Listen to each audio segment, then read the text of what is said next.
Good evening, everyone. Thank you for joining us today.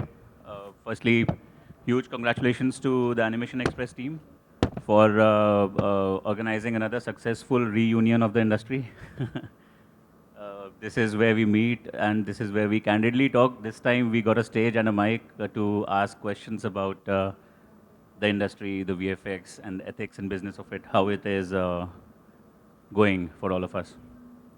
So yeah, some cheat codes are about to be disclosed, I guess. I don't think, so also I wanted to say, I'm fortunate that I'm moderating this session because most of the panelists here are my friends and they don't need introduction, I'm sure. Yeah, I am. I'm saving on introductions today. So first question I would like to ask Anand here. Firstly, congratulations for Dhurandhar. Thank you. Great work and equally great response.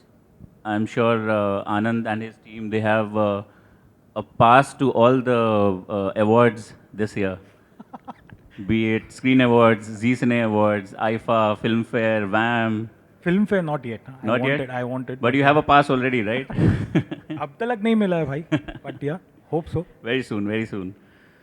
So how was it, Anand? How was it working on this magnum opus? Hi everybody, good evening. Thank you again to Animation Express, Neha, Mishal, the entire team. Great job on VAM, and this is one of the most prestigious platforms for all of us. I really thank them for kind of inviting this big panel here and kind of talking about a subject that is the need of the hour. I again would like to introduce, my name is Anand Bhanushali, I come from philmCGI. We are an animation and visual effects studio from Pune and Kerala. So, Dhurandhar means, what's your question again? Please, can you tell me? How was it like working on it? Overwhelming. We didn't expect it to be such a big hit. Of course, we were in the quite early stage when we pitched for it, and when the shooting was going on, we always wanted to work with Aditya Dhar. So that was one of the factors also for us to decide that, okay, let's kind of, somehow try to work with Aditya Dhar, because Uri is one of my favorite films as well. It's been, 1700 shots that we had to deliver in span of 4.5 months, 5 months.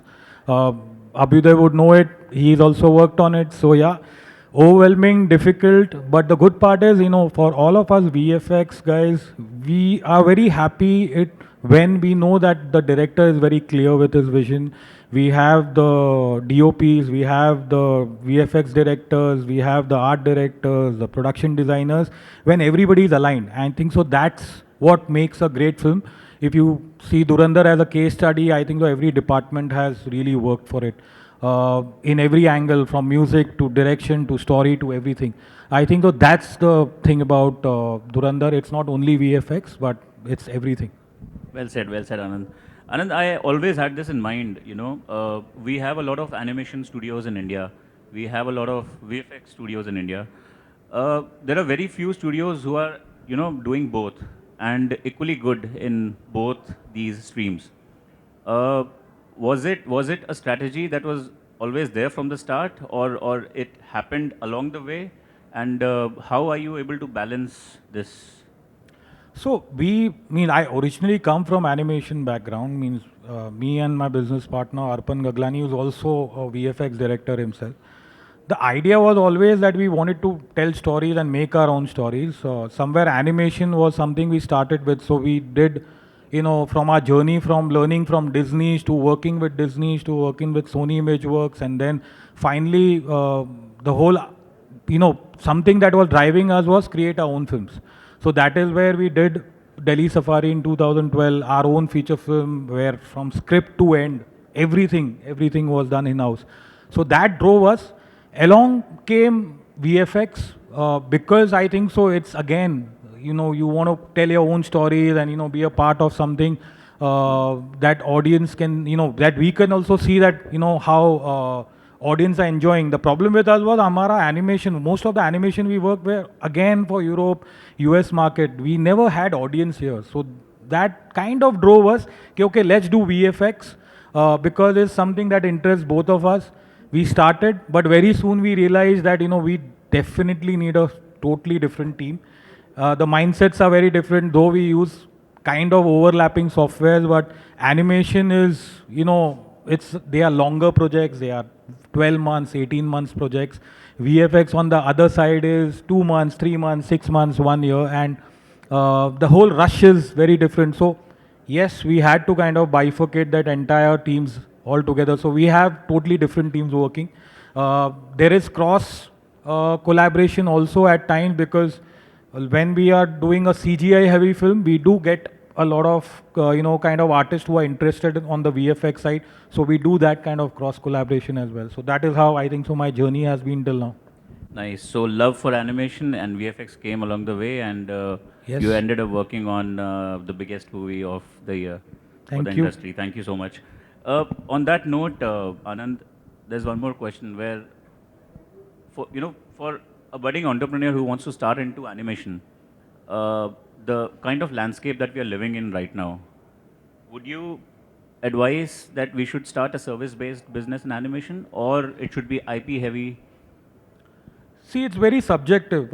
We did both. Fortunately for me, I started with service in animation with working with some of the biggest studios here in Mumbai. And then we went on the other side, as I told you. We started our own IP kind of a company, which did Delhi Safari. Then we again, when philmCGI happened, we decided to again go back to service because I think so for having a big team and to sustain, you definitely need a service model as well. So we have done hybrid. In fact, with film, what we are doing is we are working on service and whatever money we make, in a way, we are putting in our IPs. So that's how it is. I would advise it's very subjective. If somebody is so sure about their IP and they want to make kind of feature film or a show, I think so they definitely can. In today's world, I think so digital media is huge. So those opportunities were not there earlier. So we went the service route and then the IP route. But today, I think so the landscape is very different. Thank you. My next question would be for Yogesh. Yogesh is my very old friend, and when I started Resonance, I remember meeting him at cafes and taking advice from him कि business development कैसे करें. And I think he's the pioneers when it comes to the business guys of the industry, right from his days at Pixion to currently being at NY.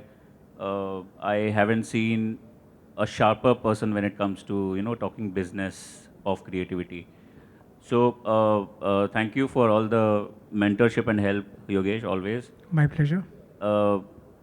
You have seen the industry evolve from the phrase that we'll fix it in post to a phrase where today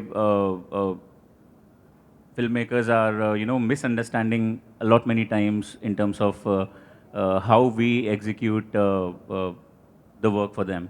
So what that one area of misunderstanding is your biggest regret when you are dealing with filmmakers? सब कुछ post में कर लेंगे. So reason, if you see, we have named as NY VFXWaala. So the VFXWaala, we had co-founder, earlier with us. So whenever he used to go in the shoot, we've been called by our names. We have been saying, hey, wo VFX wale ko bula. So then, when we started this company, I always had a dream that whatever name we put, we want to put it at the last name VFXWaala. So that people remember that, who we are. So that's how it started with NY VFXWaala. Sorry, I have to again come back to your question. So if you can repeat that, I would just want to say that. So what is your biggest regret? You've been dealing with filmmakers since years now. What is that one area where you think VFX studios are misunderstood the most? They've been taken for granted. Means nobody has understood the pain what we go through while delivering the shots. I would like to say officially that we as a VFX industry as a service is totally different than the entire service sector we have in India. This is the only sector, people work hard 18 hours, 20 hours a day when the deliveries are there. Thankless job. At the end of the day, in order to retain people, we do job, we try, to retain people, but somehow we have managed to, harm them more than giving them a good life. they always have a dream of having a good white collar job, even though, the literacy levels are very low in our industry. But people have been always been working because of the passion. The artists we have seen, I know artists who have been as a chai wala and now one of the great colorists. I haven't seen an artist, who was doing nothing but one of the good maulers in the industry because of this passion. Regret what I'm seeing in this past few years is, post-COVID, people have realized their own life. They want something for the family, which as a studios, we are still not able to give them because we as a studio own them a lot. And we are trying to help them much more by giving them an opportunity to stay in the job as much as and earn as much as. Sometimes because of the market situation, we have to ruthlessly cut down and make them shatter their dreams. So this is the most painful thing. My only hope is still I'm working every day on it that, somehow as an industry, we work for the industry, we work for the people because of whom we are there. Our company is nothing without the employees, the artists. And I've always worked for both the sides. I balance between the entrepreneurship, for the reporting, I do it. And I always want to be a balanced life for the employees who are working hard. That's my How thing. do you balance that? That's very important for all of us to know. Here I talk to the employees, I understand the pain, and that's making me more frustrating. It is not their fault, and I don't think so. It is the company's fault. There's always the other side that they feel that, I'm not getting a better life. We have seen even the companies who gave them a better life, one fine day they are not there. That those having 5 days, here we work 7 days because of the deliveries. So you need to motivate them. I've started taking some motivation classes like with Mac recently. I guide the students what to do. Minimum education has to be there because sometimes our industry is so dynamic. I have seen in 2011, 12, 13, the animation industry almost shut down. And then now it's in a boom. It started again picking up from 17, 18, and now when I'm seeing the industry is again in the boom. So every phase for over a decade, there is an up and down. But people lose a job because when you have an artist who is going to that level of earning good income, he gets into the trap of EMIs. He has a dream of giving a good life to his kid. He goes into the EMIs. He leaves Bombay, he goes to other city because in Bombay it's very expensive. He deserves to be there. But that way our industry is so dynamic that nobody can guarantee you the lifetime job or a pension. So I always guide the child that, you need to have your parallel education always in place, which is very much important. Sometimes it's always about that. Very thoughtful, Yogesh. I have another important topic to discuss, and you can keep the mic with you. Offline, we discuss this a lot, all of us, about the price war that happens in our industry. Different VFX studios bidding at different mandate rates and rack rates.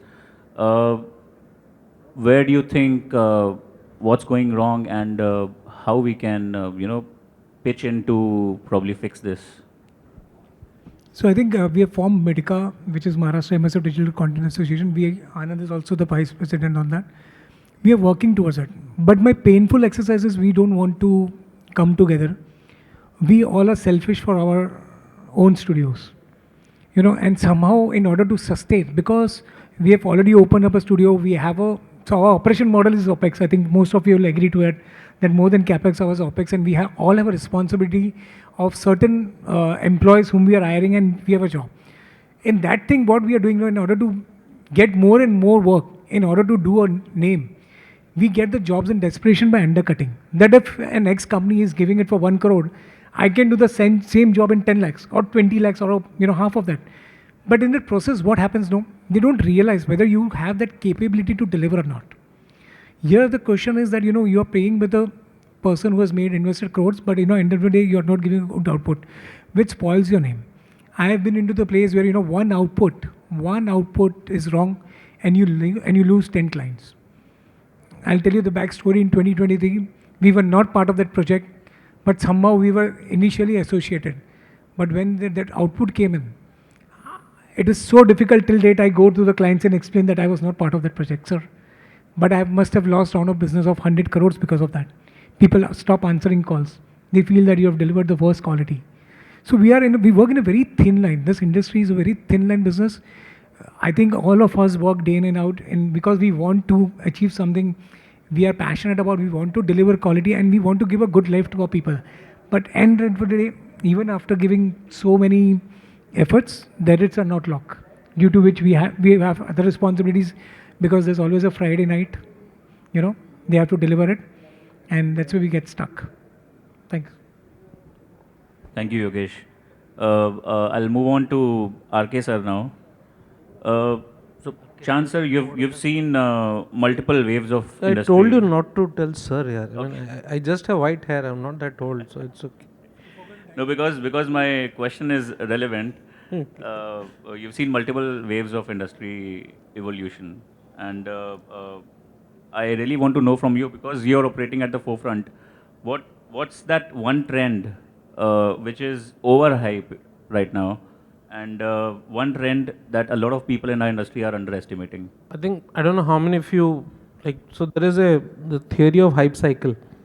So there's a theory of hype cycle which goes on a parabolic graph, and depending on the velocity, it is either 4 years or 6 years. That's a default economics.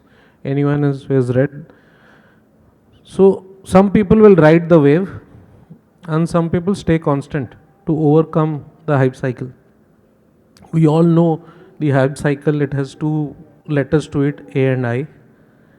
So I think that hype cycle is continuing. And that will stay along because it is very transformative currently, AI as a hype cycle, I would say. A few years back it was virtual production, LED, and a few years back was do everything in Unreal. Few years before that was only do VR.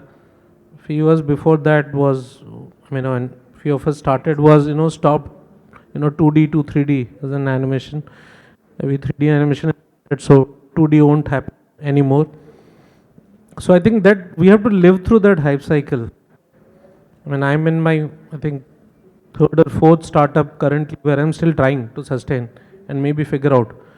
So I just came back from a global conference where the topic was exactly the same that we are talking now, and there was no outcome or a result out of it. Same discussion of pricing wars, same discussions of artists getting burnt out at a global level, same subjects of why can't the clients have a constant set of requirements rather than changing milestones or goalposts, and the same topic of AI. So I think the trend that will stay, I would not say as a hype, but the trend that is going to stay is that passion trend, for sure. I think whether currently, if you look at the passion trend is come from the investors. There are some people who are very lucky, and we are a little lucky. But I would say that the passion that the investors are showing in the industry of VFX and animation currently, and honestly thanks to AI, I feel, and I'm an eternal optimist, and because of that I feel, because of that we have opened doors to new set of investors who have people to invest to get returns on their investment and see something tangible out, which was not there before. In our due course of trying to raise investment, we met people across the globe for Astra at that time, though we ended up in India itself.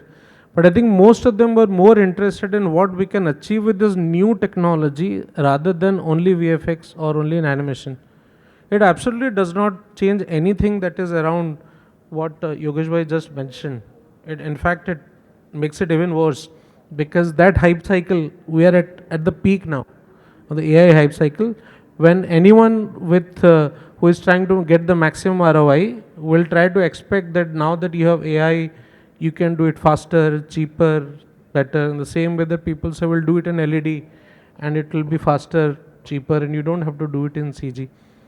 So as business owners, we have to live through the hype cycle. We have tried to ride it, and riding the wave and scale is the biggest beast in our industry, because once you scale up, it is extremely painful to scale down. And I think all of us know, along with our friends and family that we work with, how difficult it is. So we have to live through that hype cycle. Don't leave the hype of passion, and we have to embrace the technology and move on. As simple as that. Today's AI, I'm sure in a couple of years it will be GI, there's more of generic AI, it might come in. So that's all I have to say. Because we're all passionate about our craft, in that hype, do you think there is anything that we are underestimating right now and we should focus more on? I think we are underestimating the impact of AI that is happening in our VFX. Same way that I think the current videos running around is we are underestimating the impact of the Gulf War on Indian economy is being there. I'm telling you, I'm just fresh 3 days back from the largest conference on VFX. You could see that impact.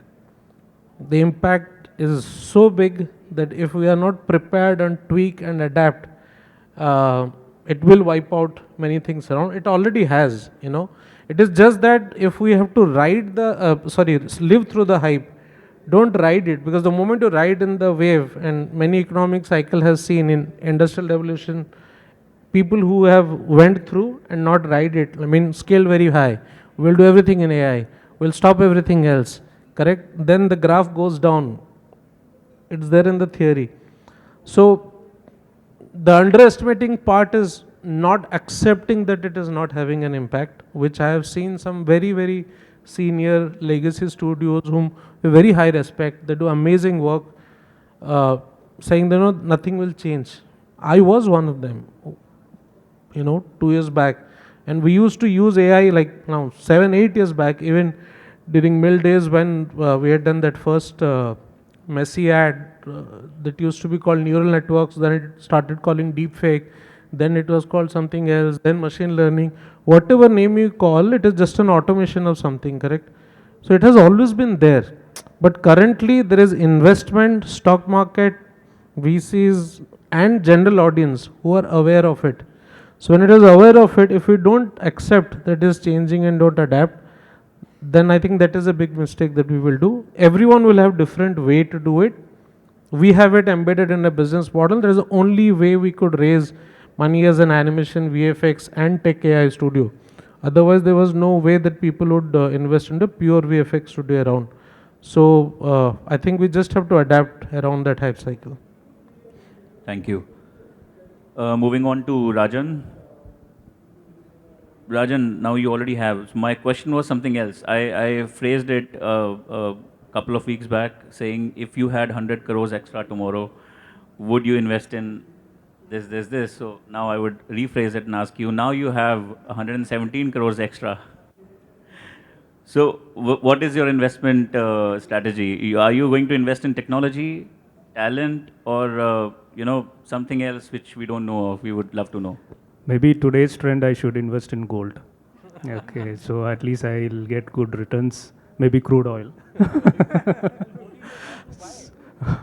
So, jokes apart. Is that a buy tip?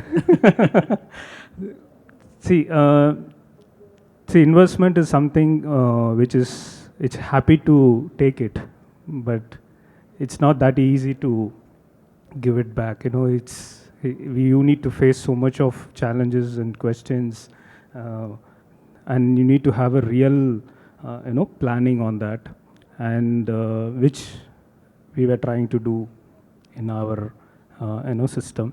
Of course, if I have that kind of a money, today service industry is no more a gaming. I mean, it's not number game or something where you make money out of it. Okay, so obviously we have to look at something like, creating your own IPs, creating your own content. And of course, now we are moving towards the hybrid of, being in a traditional VFX studio to the AI based. So of course we need to adopt, because AI is already there. It's trying to inside your space. So of course you need to build your R&D team and, try to, because every creators today, before coming to a studio, they said whether you have anything in AI. That's the first question they are asking. So now we need to make sure, they get something, okay, which they wanted. So we need to work on that. So we need more investment, need to go on those R&D side.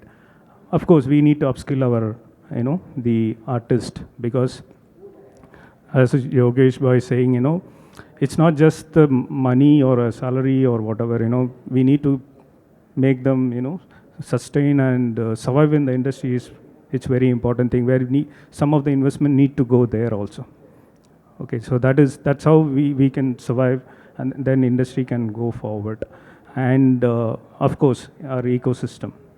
Okay, it's not, of course, here again, we are not talking about numbers, because when you keep increasing your number, you're going into a dead end. So at least you need to develop people or develop an ecosystems. So where you need to spend some money, So that is a kind of space where I will definitely spend. Lovely. So probably optimizing more on increasing the skill-based ecosystem of the group and not thinking about scaling much. I really want to ask this: are you any more acquisitions on the charts? because to be honest, you've been acquiring my clients. See, acquisition is not just the company. It's not only the brand or a company. It's acquiring the client itself. Okay, for example, say as a company like Phantom, building a brand in a country like US or Canada, it's not that easy. You cannot do it organically. You cannot build it. So when you acquire a company, it's like you are acquiring their client also together. So it is automatically I'm there, and my business is growing. So that is the main strategies behind this. And yes, to the extent it has worked. But again, acquiring is like a marriage. It's not that easy task. If it goes wrong, you're completely dead. Thank you. So, Meghna, I have no question that I wrote for you, but I saw your podcast with Samit, and I learned your story from there. And this is very unique, by the way. If you all don't know, they started during COVID times as NFT creators. And today she is running a boutique studio. The other way around, most of the studios that we form in the country start from scratch, when it comes to the, roto paint or match move or comp side of things. But she started with FX, and she has a very robust team for, heavy simulations, especially your liquid simulation team is very at it. We would love to know your journey, how you started and how is it like today? Sure. Thank you, Abhyuday. I am Meghana and I am from Andhra Pradesh. My company's name is LittleBlackStar Visual Effects. As Abhyuday said, I am basically a COVID passed out. So, trying to figure out life, I had plans to do my master's abroad. Then, my friend, who is my co founder, is a CG supervisor by then. He's a college dropout. He started his career way back in 2015, and then by the time I pass out my college, he's already a VFX artist and a CG supervisor. So we thought, how many of you heard of NFTs or non-fungible tokens? So basically, we thought of building 3D assets and selling them in cryptocurrency. That's the whole point and idea. So two of us started working for a US-based company, had a lot of money at a 22-year-old. As a 22-year-old, we made a lot of money. Then we hired a local team to create those 3D assets. We've actually hired our friends who are beta graduates like us. We trained them to create 3D assets. But down the line, 8 months after starting working on the project, we got lost. The whole NFT market was crashed. That's where we are supposed to sustain. And my partner is expertised with a specific department. The good thing about for us, because by the time we are in the industry, there are a lot of case studies for us to look into what to do. If it is a VFX company, what are the do's and don'ts, what are the things that we can undo and all of that. So we initially thought of, when we thought of jumping into VFX, we didn't start it traditionally like how many studios started. We picked up a niche, and that's how we started training our team of 5-10 people. Initially, the first 1-2 years, we don't have any clients. We are not from the film background. A lot of the people sitting here are our clients. So we started working for that one particular department the first 2 years. Then down the line, we built the right pipeline, the right team, strengthened them with we've expanded the departments with quality, and then now that we work with almost a lot of production houses in Tollywood, recently we've done our first breakthrough. We're working on an international show. So that's the story. Lovely, lovely, very fascinating. So, starting the other way around, what do you think is difficult? Is it finding more clients or retaining that talent? Because I know FX talent is rare. I mean, if it's not like your 2D talent. So is it retaining them more difficult or finding new clients more difficult? For us, retaining them is not that difficult at the moment with the location where we come from. Also, we have set up the right pipeline. It's more than building the artists. We concentrated majorly on the pipeline infra.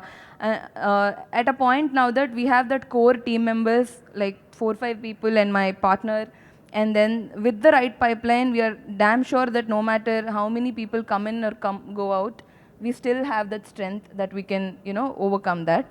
And finding clients is definitely like, today there is no chance that one company works for one whole project. It's very rare. So I believe that every project has my part of share that I can go and pitch and get in. So that's how I get projects. Very nice. Moving on to Nimish. Nimish, you've worked in the industry for so long. Even before starting Zebu, you have worked on some. I'm older than Chand.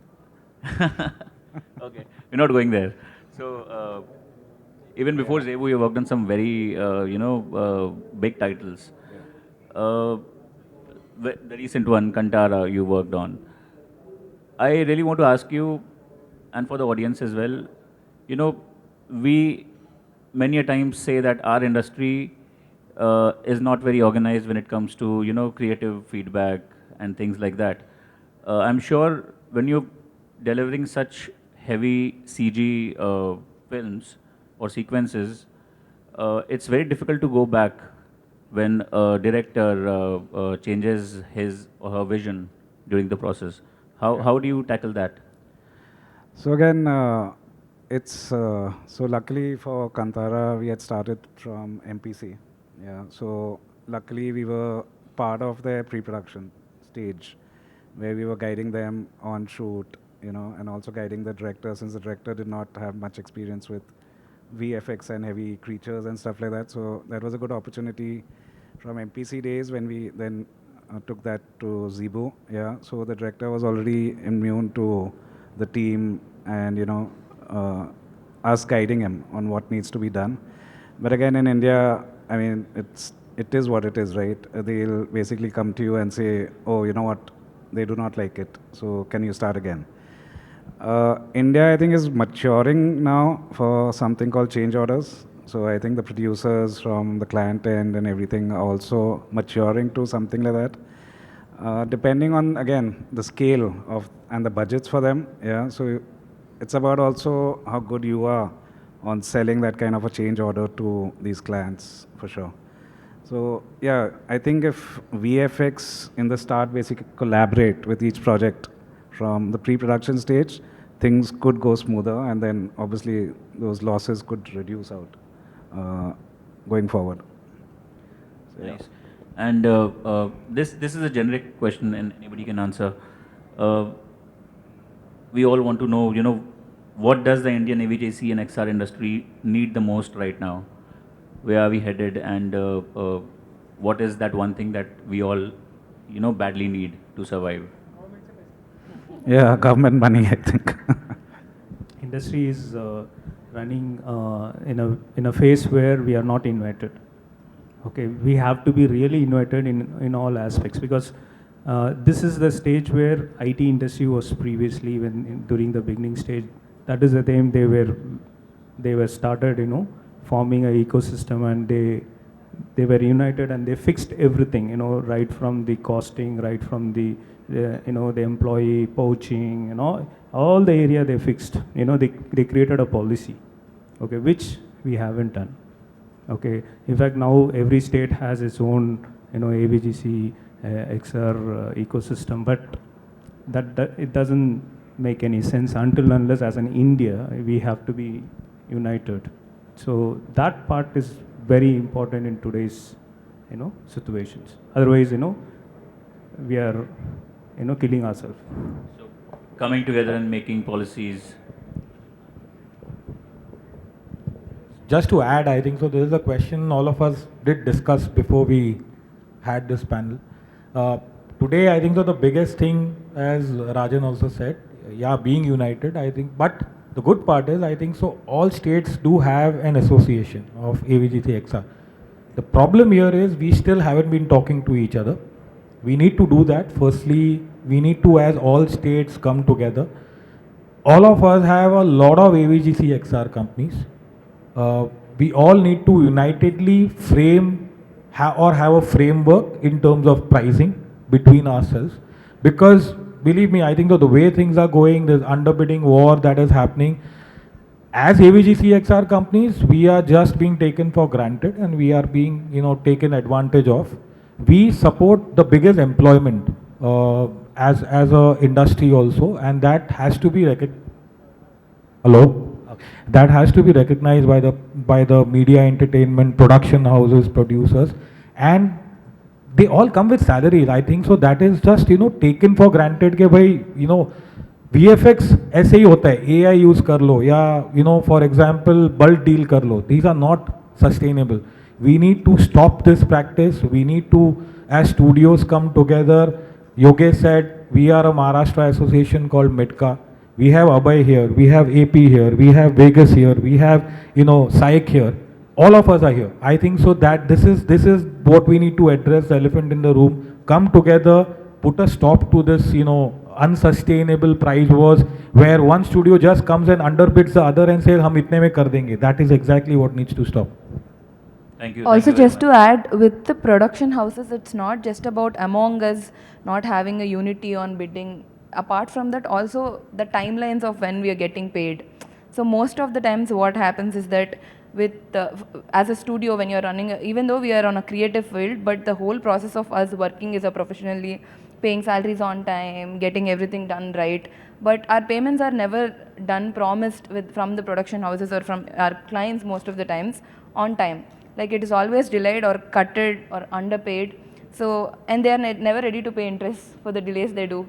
But again, we end of the day have to do everything on time. That is one thing that kills all of us. And as together as AVGC, as a policy, we have to also work on things on how we can convince the production houses also on a level where we all suffer at times together, is what I believe. They are able to leverage because they have options.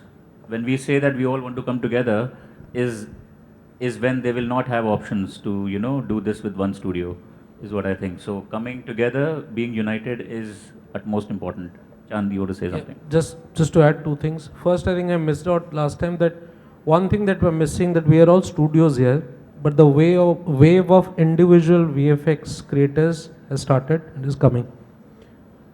The same way that the freelancers started cutting down on the lower end of RPM works just after COVID. I just saw someone around a week back where he himself could deliver 100 shots alone, as compared to how it was for another studio in Western Europe, which is where most mavericks come from. So that wave is coming, and that many of these individual creators, individual VFX professionals exist in India. So I think slowly, because of the pricing game that we will try to solve, but then unorganized sector of individual people are going to come, and then the industry will also move towards it. So which we have to see as an association, how do we then create that? That is one. Second is, I saw a reel around it's again economic scenario basis. The repo rate will increase. The interest rate for all our bill discounting, working capital loan, all are going to increase. So, and we keep discounting our clients by giving them 30, 40, 60, 90 days of this, because of, again, whether it is a price discount or it is a payment discount, both are BizDev techniques and tricks to get a client. But that is going to hit hard in the next 30 to 60 days as we start getting the pressure from the bank, as the fuel price and everything else will increase. So I think these two are warning that is out there in global markets, and I'm sure in India it will be there soon. Thanks. I think we have a new fear. Nowadays, the freelancers are dictating studio cost, which we all should think of it. Something which happened in America, they've done strike. Who suffered? Only the VFX studios have suffered, because we were not united. In India today, we are suffering. A supervisor is coming and telling me, sir, अगर वो studio 2 lakh में कर रहा है ना, तो आपको भी 2 लाख per minute में कर रहा है. This is a nuisance we need to stop. We are having a major crisis in this industry because of the cost and price war. And I'm expecting at least 3 to 4 studios shutting down in coming months. Mark my words, I'm here saying on this platform, if we don't get united, if we don't follow certain policies, we are here to die. We are risking our entire life. We are risking an investor's money. Somebody is putting and trusting money on us that, and the hope that, they will get it. But here, we are allowing the outside, they are also from the industry, means they are doing the job. But we should not allow them to dictate the terms that, as a freelancer, if he feels that the particular shot can be done in 2 lakhs, that is his own imagination. But the problem with him is this: he has never run a studio. He has never been a studio owner. He doesn't know the pain of an entrepreneur. This is where we all should come together. Sorry, I am an employee myself, but I've seen, I've done 2 startups. I've been them from the day one. But I think we are losing year on year, and the frustration among all the artists is very much valid, because they also don't realize that who is dictating the terms. More than the producers, our own people are dictating the terms. They are going and saying, hey, NY is doing it 1 crore, to 25 mein karna, main karta hu. What is this language? And somebody is ready to do it and not able to deliver. Why? Because we are not united. We need to think over it.